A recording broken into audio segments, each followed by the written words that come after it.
आज इच्छाधारी नागिन के बदले का दिन था। आज वो नागिन राजा को डसकर अपने पति की हत्या का बदला लेने वाली थी। राजमहल में तो जैसे मातम सा पसरा हुआ था।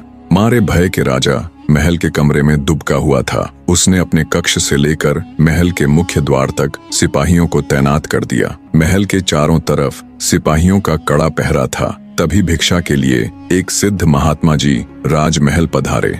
महल में पसरा हुआ मातम देख जब महात्मा जी ने द्वारपालों से कारण पूछा तो द्वारपाल ने सारा किस्सा महात्मा जी को कह सुनाया। द्वारपाल की बात सुन महात्मा जी बोले, तुम मुझे फौरन अपनी रानी के पास ले चलो। तब एक द्वारपाल अंदर गया और उसने महारानी को बाहर उस महात्मा के आने का किस्सा बताया। द्वारपाल की बात सुन महारानी खुद ही राजमहल के द्वार पर गई और सम्मान पूर्वक महात्मा जी को राजमहल के अंदर ले आई। उन्हें अच्छे से जलपान कराया और हाथ जोड़कर बोली, हे साधु बाबा, आप हमारी विपत्ति से भली भांति परिचित हो चुके हैं। अब आप ही कोई युक्ति बताएं महाराज। महारानी की बात सुन साधु जी बोले, सुनो बेटी, इसका एक उपाय तो है पर पक्का नहीं है कि वो इच्छाधारी नागिन तुम्हारे पति को छोड़ ही देगी। साधु की बात सुन महारानी बोली, कृपया हमें बताए साधु महाराज, वो क्या उपाय है। तब साधु बाबा ने बताना आरंभ किया। सुनो बेटी, सबसे पहले तो ये महल के चारों ओर जो इतना सख्त पहरा है इसे हटवा दो। जितने भी सिपाही राजा की सुरक्षा में तैनात है उन्हें भी वहां से हटा दो। साधु जी की ये बात सुन महारानी के मन में सवाल तो पैदा हुआ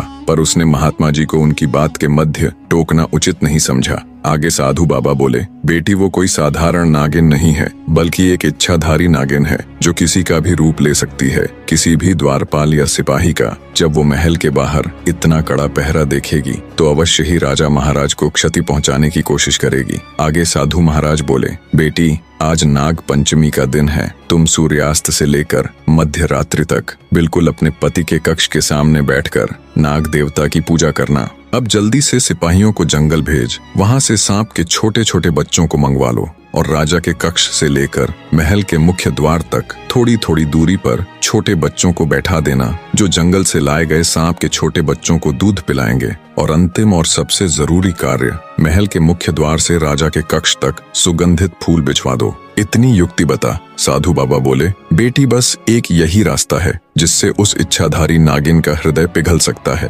कहते हैं बैरी यानी शत्रु का आदर करना चाहिए। इतनी बात बता। साधु महाराज महल से चले जाते हैं। रानी ने साधु के बताए अनुसार ही सारी व्यवस्था कर दी। राजा की सुरक्षा में तैनात सभी सैनिकों को हटा दिया। महल के चारों ओर से भी सिपाहियों का पहरा हटवा दिया। राजा कक्ष से लेकर महल के मुख्य द्वार तक ताजे सुगंधित फूल बिछवा दिए और खुद राजा के कक्ष के द्वार पर बैठकर नाग देवता की पूजा करने लगी। जब रात्रि का पहला पहर शुरू हुआ तो वो इच्छाधारी नागिन राजा से अपने पति की हत्या का बदला लेने के लिए आई।